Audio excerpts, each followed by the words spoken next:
no longer win, place, or show. The country's being sold out, bought out on the pennies. And there's another an element into this to also understand. Why is this happening? How did it get like this? And there are a lot of reasons, of course. Deregulation is one of them, of such acts as Glass-Steagall, which prevented the bankers from becoming the ruthless criminals that they've become. But also, what nobody seems to like to talk about much anymore is what the Clinton gang did and how he pushed through what Ronald Reagan and George Bush Sr. couldn't push through, and that was NAFTA. And they promised everybody that with world trade, our standard of living would increase, our quality of life would soar, American workers would be working much less time and making a lot more money. And all the opposite has happened. Our quality of life has gone down as globalization has increased.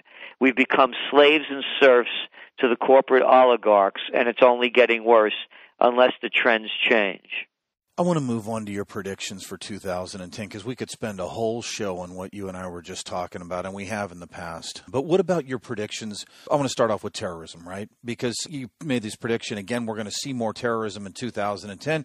But yet Janet Napolitano says about the recent incidents, nothing to see here, folks, right? Her exact words were, quote, "We have no indication that it is part of anything larger," end quote. What is really happening here, Gerald, as you see it? Because you are warning there is a tremendous amount of anti-American and anti-NATO sentiment that is getting much worse with our foreign wars, correct? Yes, and as you well know, we sent out our top trend list long before the December 25th alleged terror strike on that airline. So we saw this coming, and I was on the radio actually on November 13th with the governor of Minnesota, Tim Celente, talking about our forecast for terror 2010 and what was going on in Yemen and Pakistan and other areas that really wasn't making much of the news or any of the news at all. So this is really, it's simple revenge. You can't occupy other countries, kill a lot of people without other people wanting to get even with you. And it's childish to think differently. And this is a whole new age of weapons of mass destruction. You don't have to be a member of a formalized terrorist group to commit a terror act. Let's put it in this context, Eric. Let's pretend that you're Pakistani. And you are the lucky recipient of one of those 700 people that died from Predator missiles that were aimed at, quote, suspected militants. Or let's suppose your family lived in the Swat Valley or south of North Waziristan, and they've been annihilated. They're among the refugees that are the largest refugee crisis since Rwanda. Your neighborhood's been destroyed. Your loved ones are dead, maimed, ruined. You think you're angry? Do you think you want to seek revenge? Or do you say, "Oh no, we're so happy you're here. Thank you for coming and showing us the light"? And so that's what's going on here. And the reality is that we're going to see, we believe, in 2010, terror of the magnitude of 9/11. This isn't to frighten people or to create, fear so that, you get them all riled up. If you Google up my name, Celente, and you go to December 14th, 2000, USA Today, the headline read, 2001 won't be our year, Trendseer says. We warned that a wave of anti-Americanism would sweep the globe and Americans wouldn't be safe at home or abroad. The same kind of atmosphere exists today. And when 9/11 happened, what did they tell us? Oh, they hate our freedom and liberty. After this other incident that just happened on December 25th, what was the response? Oh, they hate us Islamo-fascists. How about foreign policy? As far as Janet Napolitano, how could anybody believe these people? And when are people going to grow up and stop listening to their politicians telling them what the score is or how to go into the future? Remember in high school or college, there was always, not to say they were all bad, but most of them, they had an MO that was very easy to follow. And the people that wanted to be class presidents or the head of the student council, they were either brown nosers, suck-ups, They were glad-handers, insincere, always thought they were right, and wanted to lead you. You couldn't stand them, you never hung around with them, and they didn't like you anyway. And when you wanted to vote for a class president, kind of school that I went to, I would have voted for Joey, but we couldn't vote for him because he wasn't allowed to run because he didn't have a C-plus average. So instead, Lindsay got in, the guy with the bow tie, or Scott or Warren, one of these cats. Always with the blue blazer, khaki pants, penny loafers, who talked like this.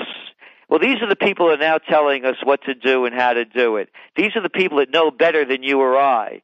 They're Janet Napolitano, they're Timothy Geithner, they're Larry Always Brilliant Summers. These are all the guys that, have gotten their buttons pushed all the way through right to the top. Their daddies got them there, or their connections found them the way in. It's why you go to Princeton, Harvard, or Yale, and people are listening to these people to direct them into the future. Anybody that believes them deserves what they get. Let me ask you, Gerald, because you had an interesting statement from your recent terror alert. Quote, the outrage is not confined to any specific demographic, stereotype, or profile. It ranges from the well-educated and well-off, and there's a gentleman's name here I won't even try to pronounce, son of a banker who lived in a $3 million London apartment, to the poor and oppressed, end quote. I found that statement fascinating, the diversity of the rage. Can you comment on that, Gerald? Well, again, you're occupying other countries. You're killing people. And what do? They show these little propaganda clips of U.S. soldiers handing out candy bars or toys. I mean, you feel that could have been a picture of, stormtroopers occupying France and handing out French kids, little toys and candy. You think they'd be happy about it? We're an occupying force in another country. And now they're expanding the war into Pakistan. And as I said, the greatest refugee crisis since Rwanda is being created. These missiles that are killing, innocent civilians, they're creating a lot of rage and hatred. Just follow the news, go to the websites overseas, read the foreign newspapers, read the Pakistani press, read Al Jazeera, and read Haaretz, the Israeli. Read the Jerusalem Post. Read everything that's out there that you have time to read so you can see what's going on and not getting a one-sided, slanted viewpoint of the future by the people who are creating these wars. You also announced that we could have very serious disruptions in the oil market, and that could bring down an already fragile global economy. Could you talk about that, Gerald? Because you're talking about Yemen and Saudi Arabia and the potential destabilization and the attack on the oil fields that could possibly happen there. Yeah, once again, Eric, we were talking about this months ago, that the war in Yemen was being stepped up by Saudi Arabia, who's siding with the current government of Yemen. The leader, by the way, in Yemen has been in office now since 1978. Hardly a democracy over there, And there's the tribe that's trying to break away, a secessionist movement, the Houthi. And there have been now reports of a couple of hundred Saudis that have been killed in border wars, another couple of hundred being taken prisoners. U.S. airstrikes, intelligence-generated airstrikes. The involvement of the U.S. in those strikes is not known, but we do know that the United States is implicated in them at some level. Whether or not it's our planes, our missiles, or our intelligence, we're not 100% sure of at the moment. However, we do know that they're very involved. Now let's go back to Saudi Arabia. They're involved in this war very heavily. You think there's going to be any cross-border incursions? There are already. Will these cross-border incursions hit Saudi oil fields? Will they cause the kind of disruption that could drive already high oil prices? Happy New Year, oil prices have been flying high. We have that kind of a terror strike on a major oil facility. We see this country and the world go into economic panic overnight. They're playing with fire. And the people that are playing with fire are the same people that got us into this mess. They don't know the way out. I keep hearing these stories. We're supposed to bow down to everything the military tells us to. Let's get this straight, just for the record. The United States military, despite spending trillions of dollars, has not had a major victory since World War II. Eisenhower got us out of Korea. We were losing that one. Johnson drove us deeper in, and Nixon into the Vietnam